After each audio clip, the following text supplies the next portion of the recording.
You ever get that feeling like your own family's just waiting for you to fail? Like they're watching you try something different, not because they're proud, but because they're eager to say, "I told you so?" Yeah, that was my entire 20s. My name's Bradley. I'm 31 now, and for the last 8 years, my family thought I was some kind of joke. I wasn't the golden child. That title went to my brother, Connor. Tall, charming, straight A student turned corporate darling. The guy who could do no wrong in our parents' eyes. Meanwhile, I was still working on that silly app thing. They used to say it just like that. Still working on that silly app thing? My mom would ask during Sunday dinners, her voice sweet but sharp, like she was genuinely concerned I hadn't grown out of my phase. Dad would chuckle over his wine glass, trying not to smirk, and Connor? He'd just look at me with that same smug expression he wore when he beat me at Monopoly as a kid, like he owned the whole board, and I was still paying rent on Baltic Avenue. Our family wasn't rich, but Dad did well for himself. He owned a mid-sized real estate firm in town, Bradford and Lane, and it had been growing for years. The plan, apparently, was always for Connor to take over. They even gave him a shiny office the day after he graduated college. Didn't even pretend to interview anyone else. By 24, he had a $100,000 BMW, a condo downtown, and an executive title with strategy in it, whatever that meant. Me? I graduated with a computer science degree and a half-baked idea for an app one couldn't stop thinking about. It started as a project in my senior year.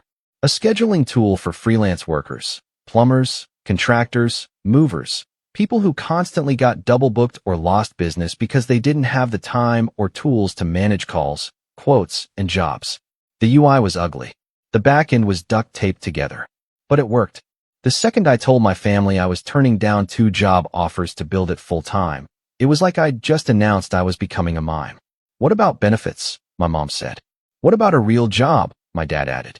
"It's cute that you want to make an app," Connor said. "But don't you think that space is a little saturated?" I brushed it off at first. I figured once they saw the prototype, once they saw users signing up, they'd get it. But that day never came. Every family gathering, every holiday, every birthday dinner, someone, usually Connor, would make a jab. "Still playing CEO?" he'd say, like I was pretending, like it was dress up. The worst part? I kept expecting it to stop.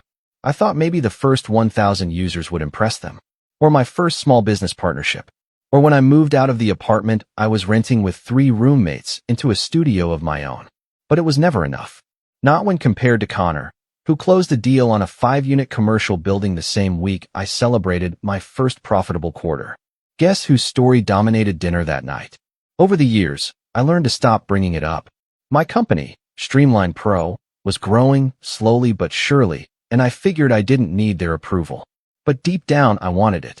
I wanted to walk into Thanksgiving just once without feeling like the family disappointment.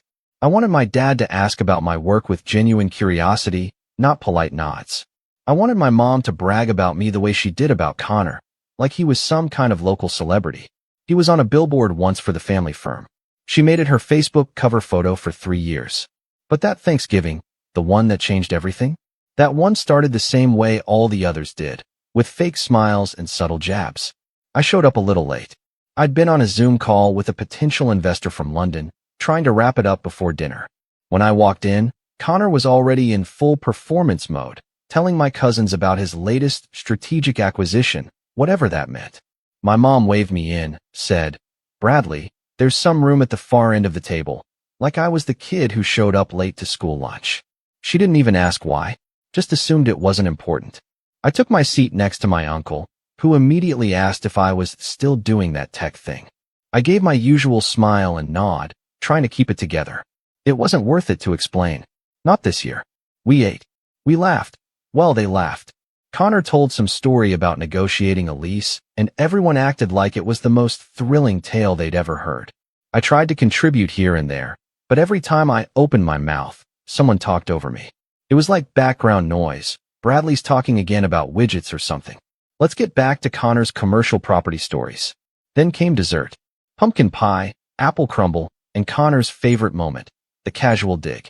He leaned back, wiped his mouth with a napkin, and glanced at me with that same smirk I'd known since we were kids. "So," he said, loud enough for the table to quiet. "Still playing CEO?" I froze. Just for a second.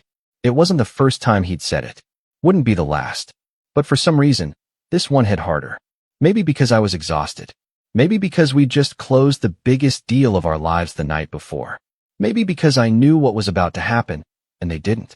I didn't say anything. I just smiled, shrugged, reached for the whipped cream. 15 minutes later, the TV behind him. Dad had one of those obnoxiously large flat screens mounted over the fireplace, lit up with a breaking news headline.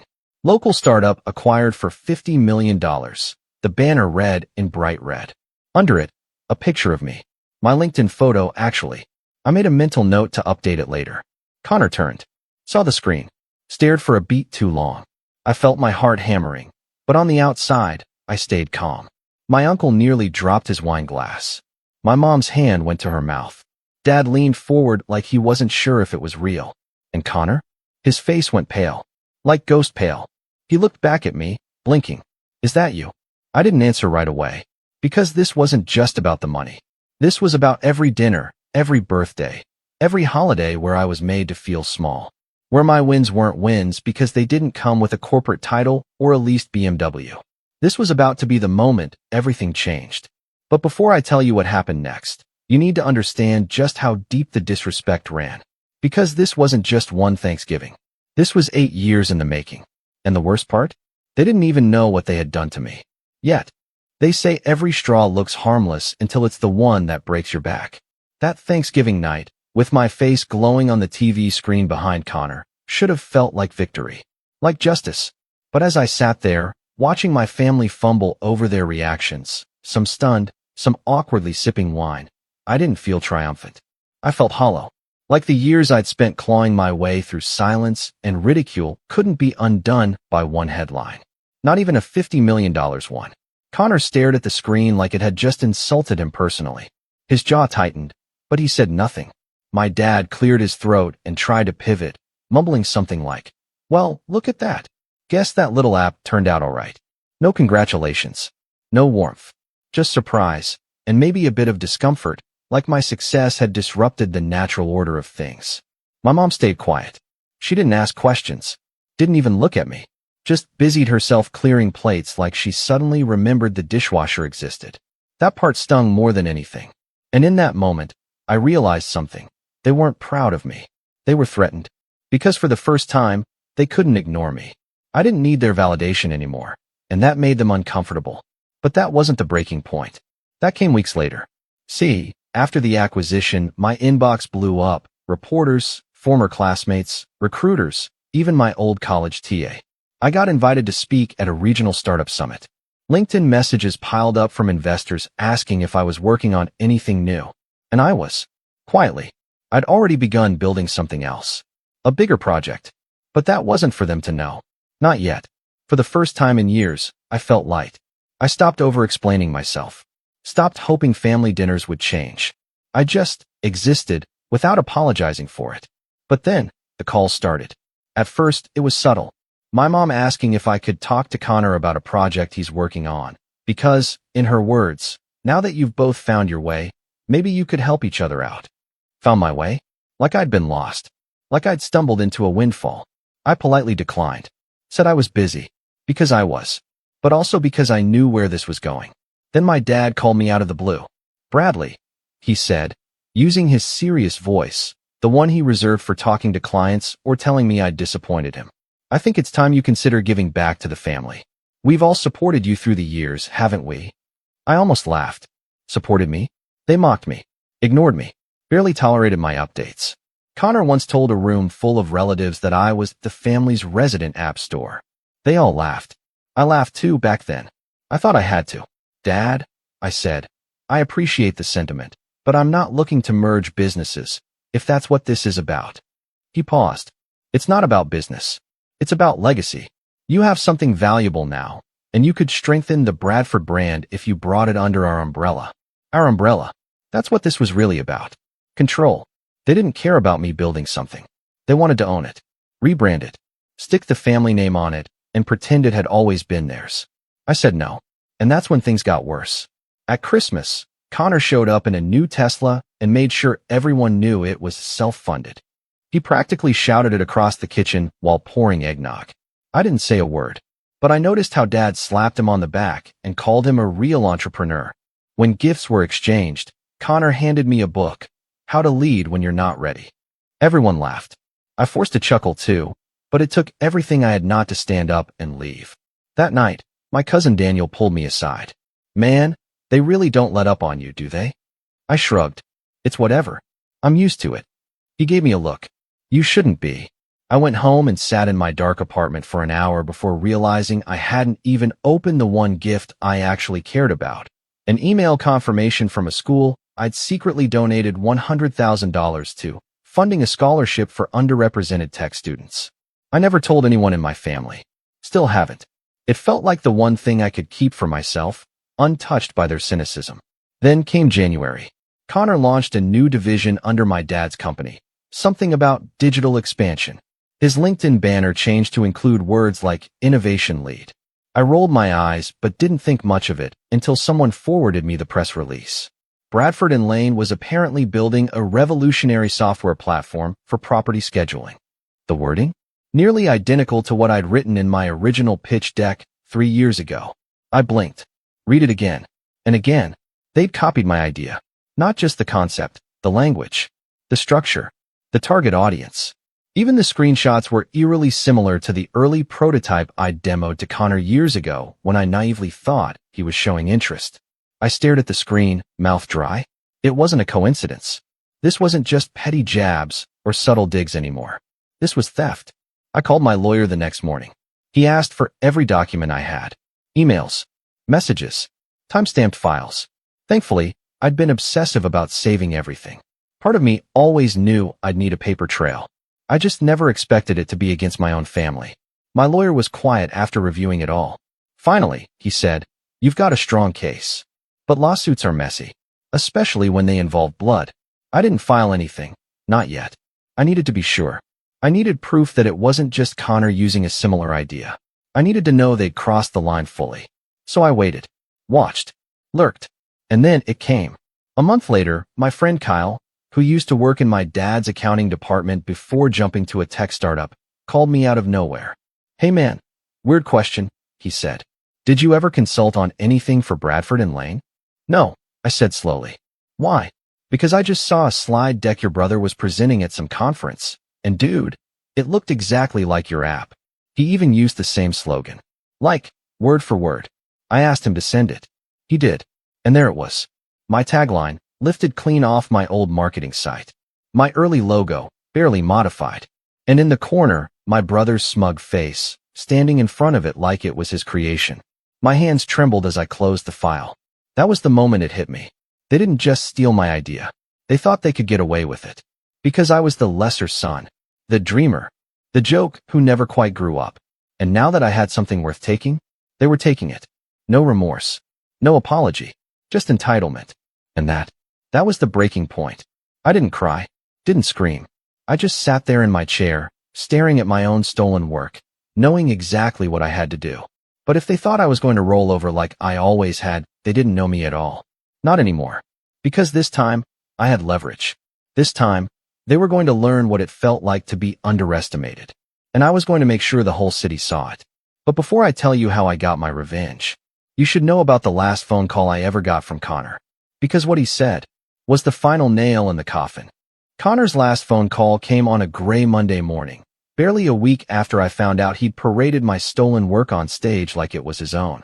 I was sitting in my office, staring at the empty coffee cup in my hand, wondering if I even had the strength to fill it again, when his name lit up my phone. I almost didn't answer, but curiosity got the better of me. "Bradley," he said, chipper, like we were old friends catching up. "So listen, I've been thinking. There's actually a spot opening up on our digital strategy team. Dad and I were talking, and we thought, maybe you'd want to come on board. Bring your expertise." I didn't say a word. "And hey," he continued, "I know things were kind of tense at Christmas, but this is a real offer. We'd make you a manager, maybe even director level down the line. Lot of stability." That's when I realized he wasn't just calling to rub it in. He was trying to absorb me, to neutralize the threat. Because deep down, he knew what he'd done. And he knew I knew. I forced a laugh. "Connor, Are you offering me a job at a company that just stole my software? There was a pause, then a laugh. Come on, man. It's not stealing. It's business. And you walked away from that idea years ago, didn't you? I hung up. That was the moment I snapped. Not out loud. Not in some dramatic scene. I snapped quietly. Because there's a special kind of pain when you realize the people who were supposed to protect you, build you up, will tear you down the second you threaten their ego. I spent the next 3 days in a fog. Didn't eat. Barely slept. Just sat in my apartment with the lights off, watching the ceiling fan spin. Everything I'd built taken. Rebranded. Claimed by the same people who told me I'd never succeed. I couldn't go on social media. Couldn't check my inbox. My name was still circulating after the acquisition, but all I felt was shame. I didn't feel like a millionaire. I felt like a fraud. Like I'd let them win, even with the scoreboard in my favor. Worse still, I began to doubt myself. Maybe I was naive. Maybe I should have protected my idea better. Maybe Connor was right. Maybe he was just better at business than me. That was the lowest I'd ever felt. Until the email came. It was from Sandra, the operations manager at the local tech incubator. I'd met her once at a pitch competition 2 years ago. She'd watched from the sidelines while I stumbled through a demo with a glitchy app and a coffee stain on my shirt. I remembered her because she was the only one who gave me real feedback afterward. Her subject line, coffee? The body was simple. Hey Bradley, saw the news. You built something special. If you're still in town, I'd love to catch up. I almost didn't reply, but I did. I wasn't sure why. Maybe because I had nothing else to lose. We met 2 days later at a little cafe near the train station. She smiled as I walked in, and before I could even sit, she said, "You look tired. Like found out your brother is a snake tired." I blinked. "You heard? Bradford and Lane just pitched your app to one of our startups last week. One of my interns recognized the interface immediately. Said it looked like Streamline's twin." She narrowed her eyes. "You didn't license it to them, did you?" I shook my head. Sandra leaned back, arms crossed. "Then it's time you remind them who they're dealing with." That conversation lit something in me I thought I'd lost. She offered me a space at the incubator, free for 6 months.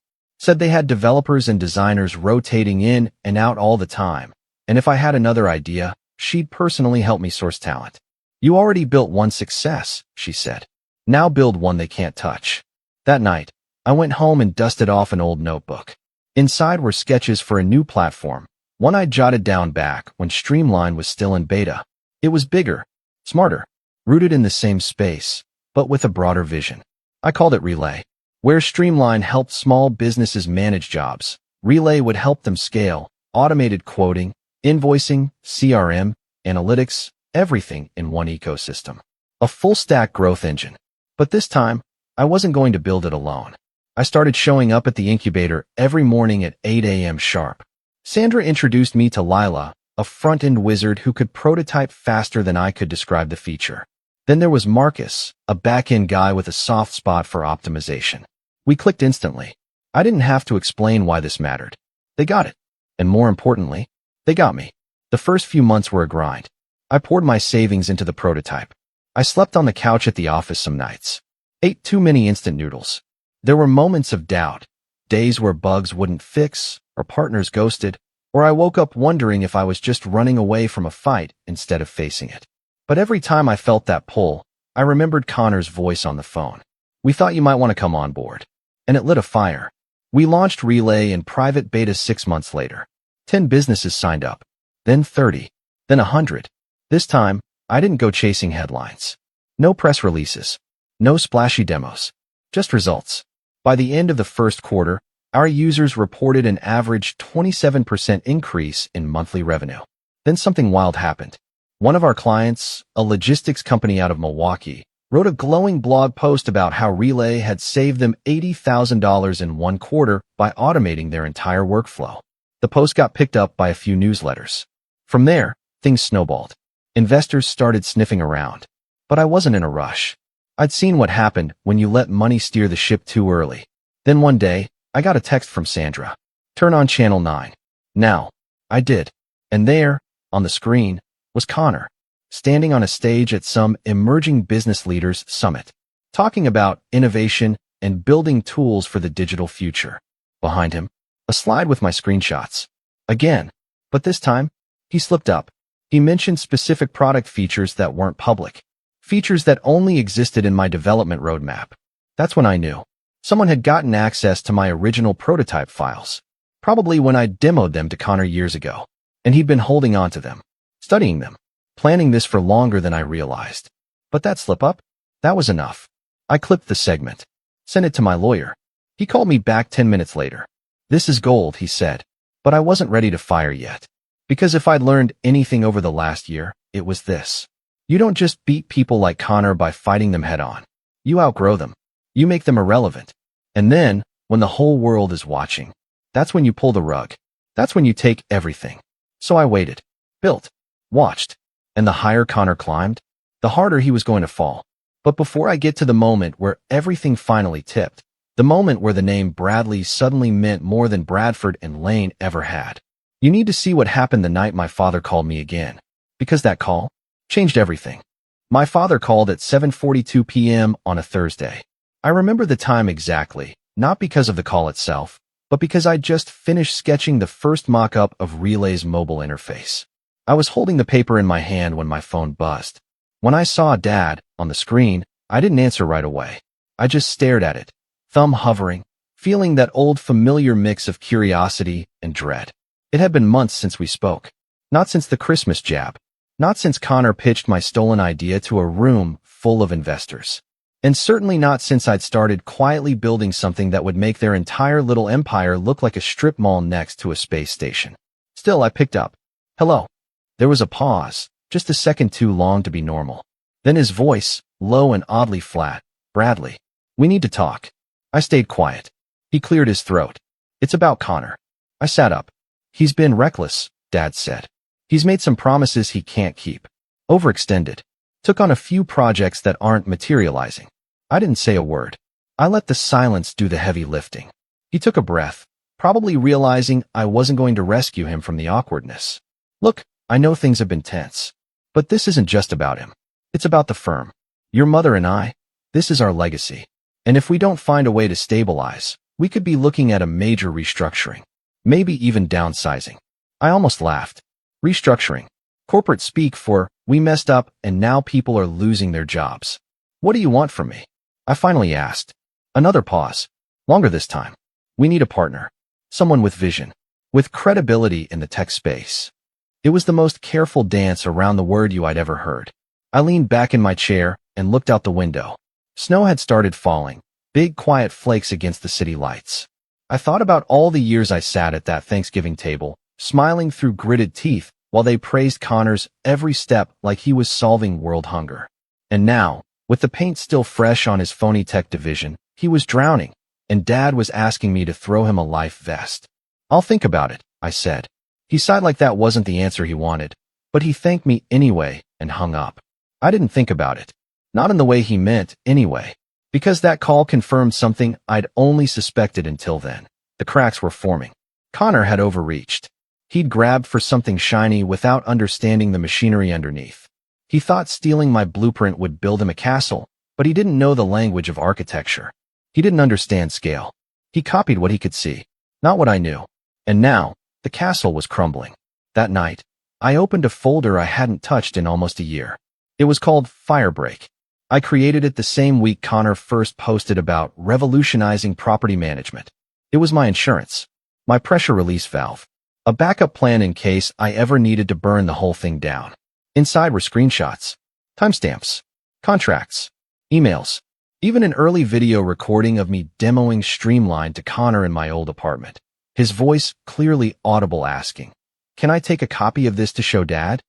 I'd said yes at the time. Trusted him. Thought he wanted to help. The irony?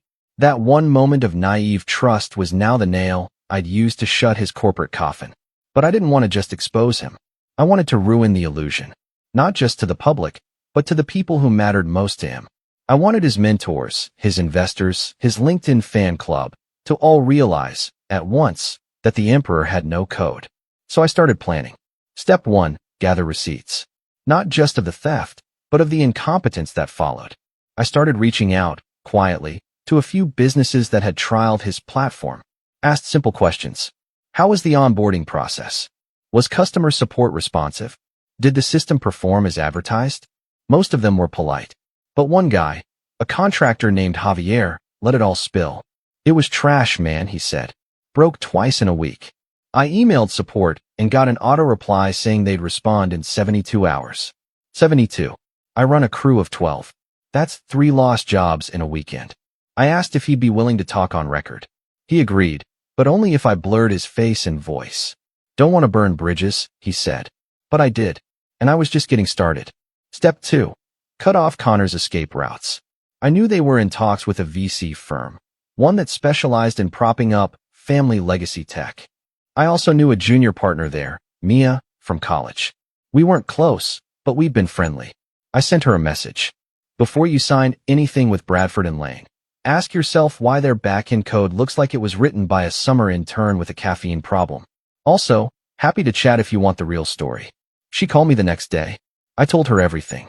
She didn't say much on the call, just listened. But 3 days later, the funding deal quietly evaporated.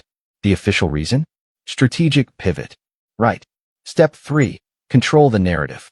I started prepping a press release. Not a bitter rant or a legal notice. Something more surgical. The title? When Innovation is Imitated. How one founder's vision was repackaged by the very people who mocked him. It was clean, calm, cold. I detailed the timeline, the evidence, the breach of trust. I didn't name Connor outright, but anyone reading it, especially those in our city's business circles, would know exactly who I meant. I sent it to 3 journalists I'd spoken to after the Streamline acquisition. All of them responded within hours. Can we run this with an interview? One asked. No, I said. Not yet. Because I was saving the best for last. See, Connor had a birthday coming up. 35. My mom was planning a surprise party. One of those rented hall, catered bar, everyone in their Sunday best kind of deals. And I was invited. Not by my mother, of course, but by my aunt, who always liked me better than Connor anyway. She slipped me the details and said, you should come. Show your face. Remind them you're not hiding. I almost declined. But then I had an idea. A beautiful, terrible, perfect idea. The party was at a country club just outside the city. The kind of place where people judged you by your shoes and the number of syllables in your wine order. I showed up 5 minutes late, on purpose. The room was already full. Laughter bouncing off the chandeliers, people sipping cocktails, waiters weaving through clusters of khaki and pastel. Connor stood near the stage, laughing too loudly. He wore a blazer that probably cost more than my first car. His girlfriend, tall, blonde, surgically symmetrical, clung to his arm like an accessory. He didn't see me at first, but Dad did. His smile faltered. Then Mom saw me. Her lips pressed together, a flicker of worry passing through her eyes. She hadn't invited me, and now she didn't know what I'd do. I did nothing. Not yet. I mingled, shook a few hands, kept my smile warm and unreadable. Then, right before dessert, the MC took the mic. Let's take a moment to honor our birthday boy, he said. Not just a leader in real estate, but an innovator in tech. A man who's changing how businesses work. The lights dimmed. The projector behind him flickered to life. A video started playing. Connor's tech journey. A highlight reel of his greatest hits.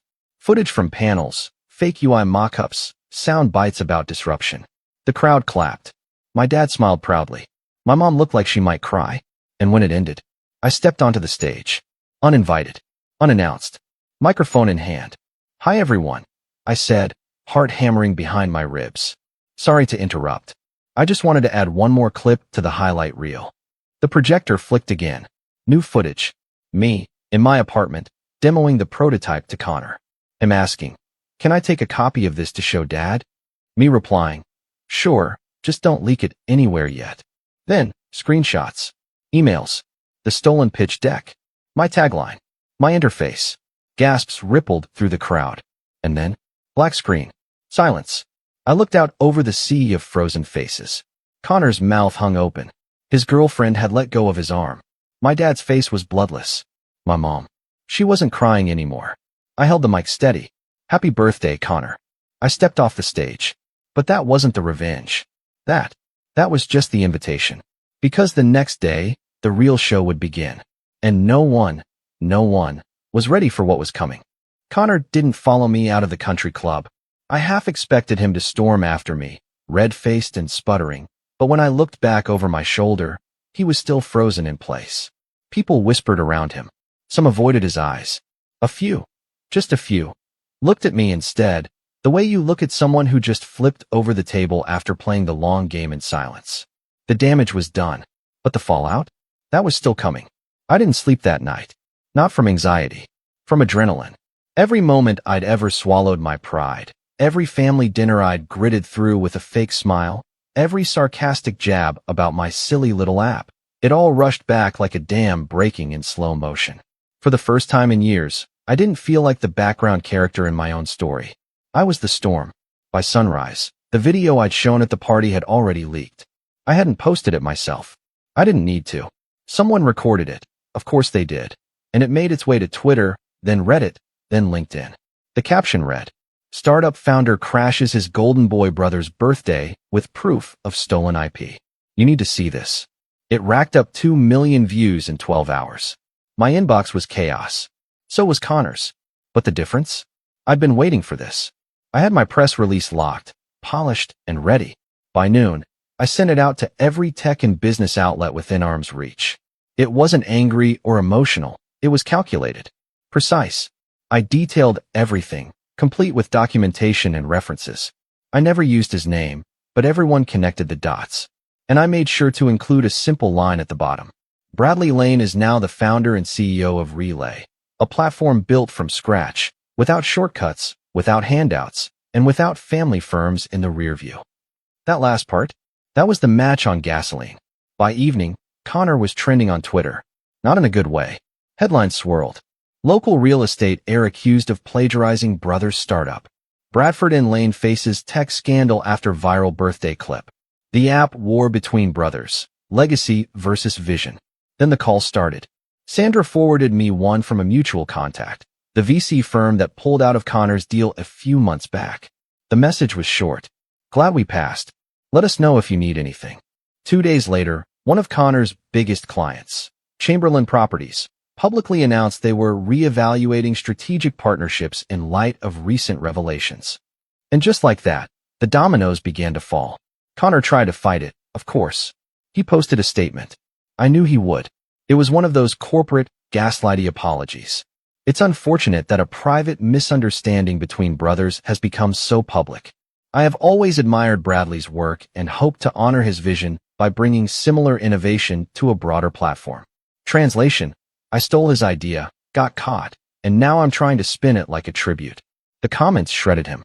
One particularly brutal reply read, "You didn't honor his work. You colonized it." There's a difference.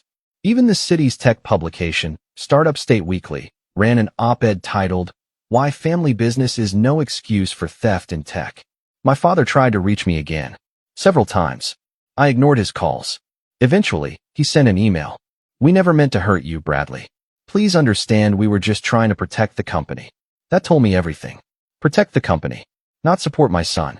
Not apologize for what we did. Just protect their bottom line. So I sent a single sentence reply. "You should have protected your son instead." And then, I cut them off. Every last one of them. I blocked my parents' numbers. Removed them from my LinkedIn. I didn't need their approval, and I certainly didn't owe them closure. I changed my number, moved into a new place, and told the front desk to never accept visitors claiming to be family without calling me first. Connor, meanwhile, was circling the drain. By week 3, more people came forward. Former employees who said he overpromised and underdelivered. Businesses who admitted they paid for a product that barely worked. One even had receipts that Connor fudged demo metrics to impress investors. His tech division was shut down within the month. The real estate firm survived, but barely. Bradford and Lane laid off 10 employees. Quietly, of course. They claimed market volatility in their statement. But people knew. Everyone knew. By contrast, Relay exploded. We closed our Series A at $12 million.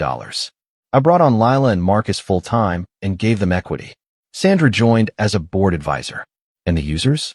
They didn't care about the drama. They cared that the platform worked, and it did. We released new features monthly. Retention was off the charts. Even Javier, the contractor who hated Connor's copycat product, became one of our biggest champions. And me? I stopped asking for seats at tables I didn't belong to. I built my own table. And slowly, people came to me. One day, months later, I got a letter in the mail. Handwritten. Sloppy cursive. It was from my mom. She didn't say she was sorry. Not really. She just said she missed me. That Connor was struggling. That family should stay together. I read it twice, then fed it through my shredder. The final nail came when I got invited to speak at a regional tech conference. Not as a panelist, as the keynote. The theme? Authentic innovation in a legacy world. I didn't tell anyone I was going. I just showed up. Wore a simple blazer. No flashy graphics. No entourage. Just me, a microphone, and my story. I talked about what it meant to build something real. How lonely it was. How painful. How sometimes, the people closest to you become your biggest obstacles. How you have to keep building anyway. The crowd gave a standing ovation. Afterward, a guy in a gray suit approached me. Mid-40s, expensive haircut, strong handshake. I used to work with your brother, he said, not unkindly. He was always loud. You. He gestured toward the stage. You're quiet, but you build earthquakes. I smiled. I prefer tremors that don't stop. He laughed and gave me his card. Call me if you ever want to go global. As I walked back to my hotel, I thought about every version of myself they tried to erase. The dreamer, the coder, the fake CEO. They thought they could mock me into silence. But all they did was sharpen my edge. Revenge didn't come with shouting or fists. It came with focus, with patience, with building something so undeniable, so airtight, that the only thing left for them to do was watch it grow. I didn't need their name, didn't need their firm, didn't need the family. I had relay. I had proof. And for the first time in my life, I had peace. I didn't win because I fought back. I won because I stopped asking for permission to exist.